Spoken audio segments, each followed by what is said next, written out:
Bien, mi nombre es Santiago María Corti, soy licenciado en Filosofía por la Universidad del Norte Santo Tomás de Aquino y el tema de mi exposición es la aceptación de sí mismo como opción vital, fe y razón en la enfermedad mortal de Søren Kierkegaard. Es muy conocida la inspiración de la teología luterana que recibió Søren Kierkegaard por parte de sus familiares y su sociedad. Y si le sumamos a esto la crítica que a veces hace al sistema racionalista de Hegel, parecería lógico concluir que el autor danés posee una visión fideísta de la fe. Es decir, la razón especulativa humana no tiene ningún lugar dentro de lo que se refiere a la religiosidad, especialmente en el cristianismo, y a la existencia incluso. Tales autores están, por ejemplo, Roger Olivet. Otros autores, como Guerrero Martínez, argumentan en cambio que la razón no es tan criticada o despreciada por el danés, sino que solamente un núcleo de lo religioso, especialmente el cristianismo, se encuentra lejos de la razón e incluso es absurdo a la razón. Otros como Stephen Evans argumentan que en cambio que ciertamente hayan ciertos límites para la razón dentro de lo religioso, pero esto no implicaría necesariamente una contradicción, ¿no?, lógica con lo que es la razón, simplemente estaría por encima de la razón, ¿no?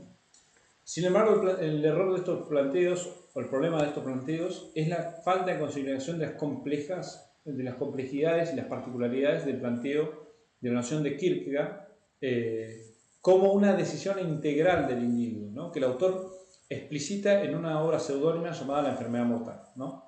En ella define la fe como el yo queriendo ser sí mismo. Uno se apoya lúcidamente en el poder que lo fundamenta, que no es otro más que Dios.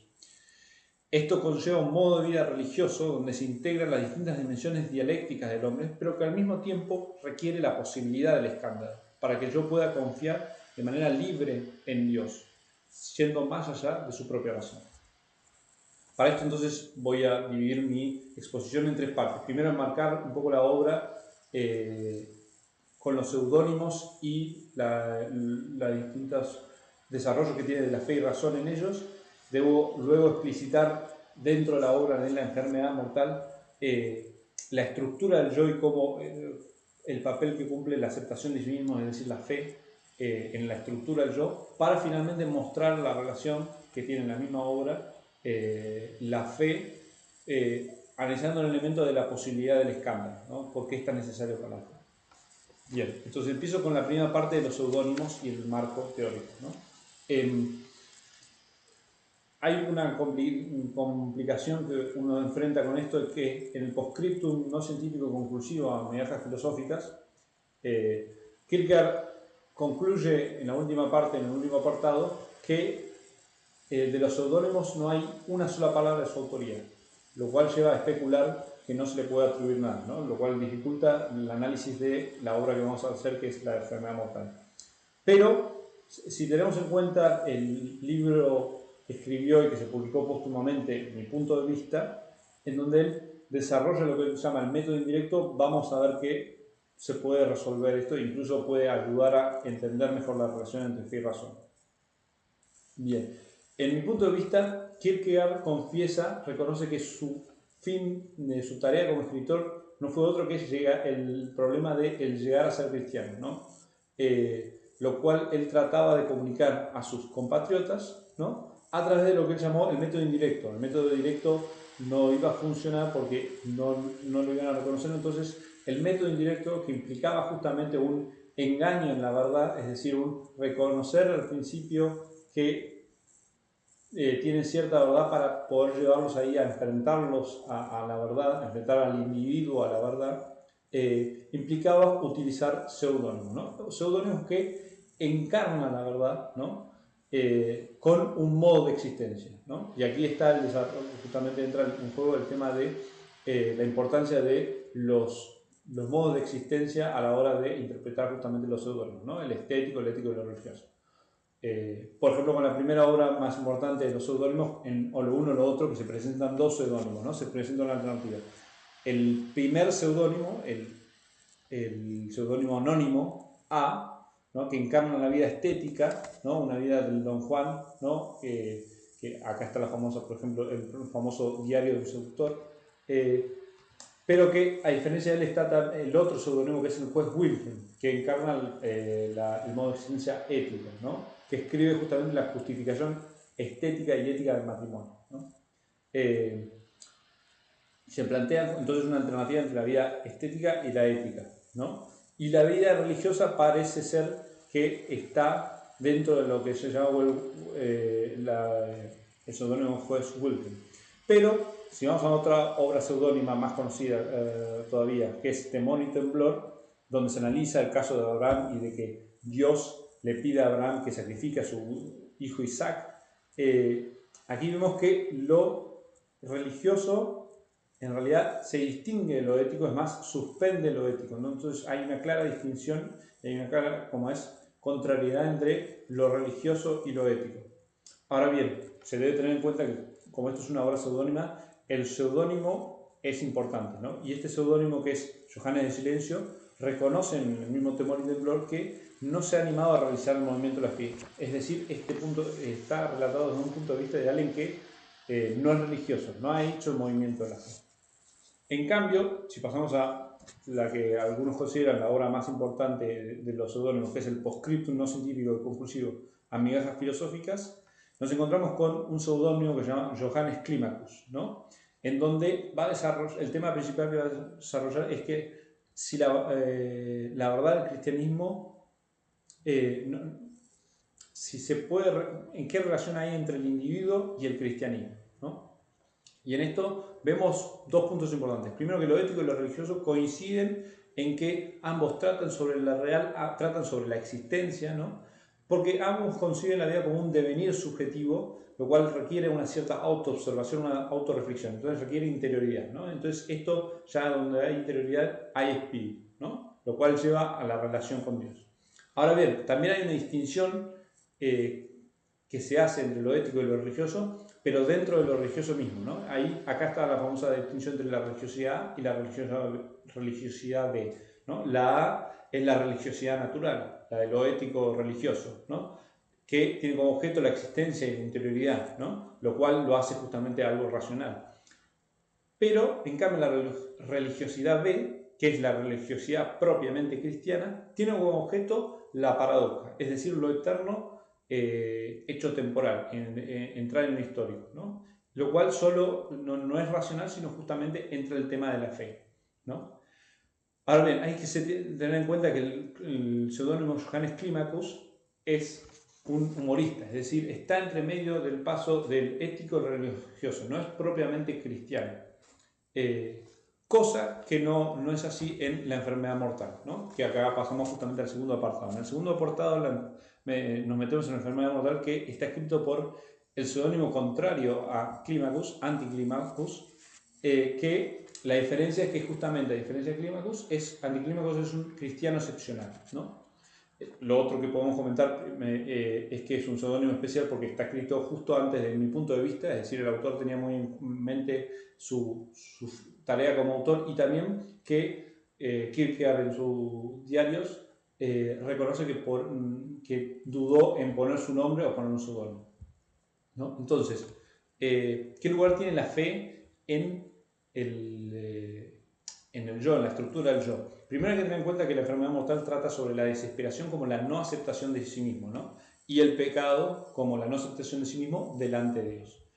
Ahora bien, la fe sería el contrario de la desesperación y el contrario del pecado, que sería el autorrelacionarse, querer ser sí mismo del yo, apoyándose lúcidamente en el poder que lo ha creado, ¿no? Ahora bien, el tema importante acá es el yo, ¿no? La dimensión psicológica o la dimensión antropológico-existencial, ¿no? ¿En qué consiste el yo? Entonces, la primera parte de la obra desarrolla un poco esto y dice: el yo es la relación de la relación, o la relación que se relaciona consigo mismo, o mejor dicho, el hecho de que la relación se relacione consigo mismo, ¿no? Entonces podríamos decir que justamente el yo es la autorrelación, ¿no? Autorrelación que implica justamente conciencia y libertad, y que es espíritu, ¿no? Es lo tercero en la relación y es una síntesis, ¿no?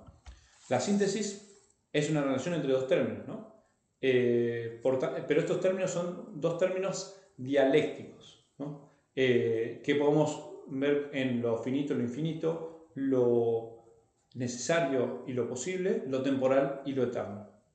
Ahora bien, estas relaciones dialécticas, ¿no? Estas síntesis, son en realidad expresiones de una misma síntesis, que es la que se relaciona o es capaz de autorrelacionarse, que es la relación entre cuerpo y alma, ¿no? Esto lo podemos ver en el concepto de la angustia.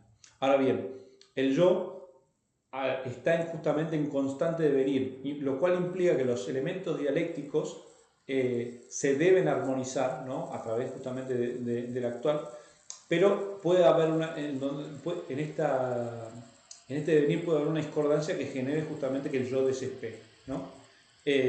La solución para esta armonía es justamente apoyarse en un tercero, ¿no?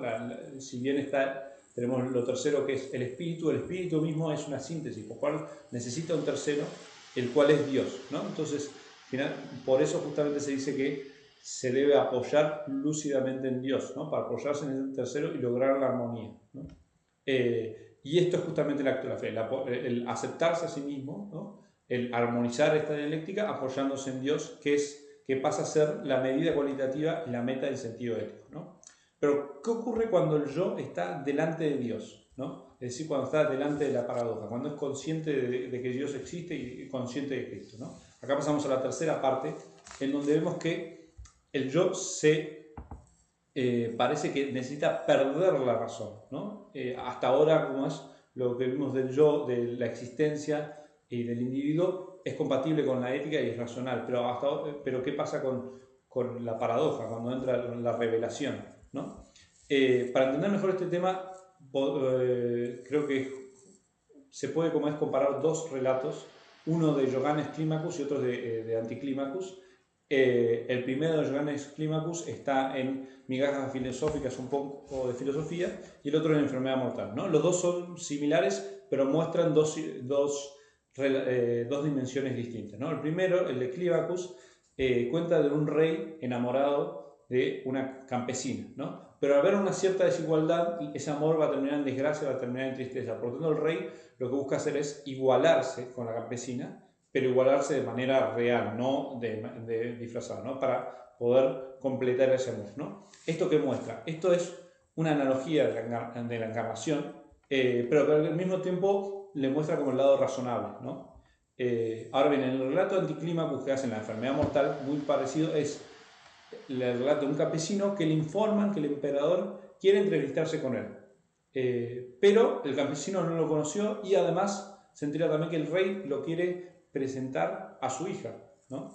Él dice que lo más razonable es que el campesino dude o piense que es una broma lo que le están haciendo, ¿no? Anticlimacus agrega que esto puede pasar con alguien que le digan que puede hablar con Dios en este momento o que que se puede relacionar con él, que puede tener una relación íntima con él, ¿no? Ahora bien, estos dos relatos justamente son complementarios, ¿no?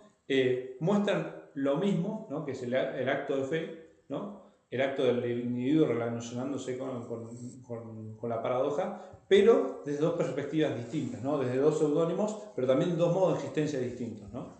El primero, Climacus, el que está pasando a lo religioso, pero está en el humor, muestra lo razonable de la creencia, ¿no? Ahora bien, Anticlimacus lo que muestra es que hay una posibilidad de escándalo en la creencia. Es decir, el hombre puede enfrentarse a la verdad de fe y escandalizarse, ¿no? Pero escandalizarse no en el sentido de que uno decide libremente no confiar, no salir de su propia racionalidad y no ir justamente, no entregarse, someterse al otro, ¿no? Esto implica justamente un sentimiento, implica justamente una desgracia, es decir, pero implica justamente esto, una libertad, ¿no? Sin la posibilidad de escándalo no hay libertad. ¿Esto qué es lo que muestra en última instancia? Lo que muestra justamente es cómo el acto de la fe, ¿no? En esta aceptación de sí mismo es un modo de existencia, una decisión de una opción vital que involucra todo su ser, todas sus dimensiones dialécticas, incluso, y muy importante, la libertad. Gracias.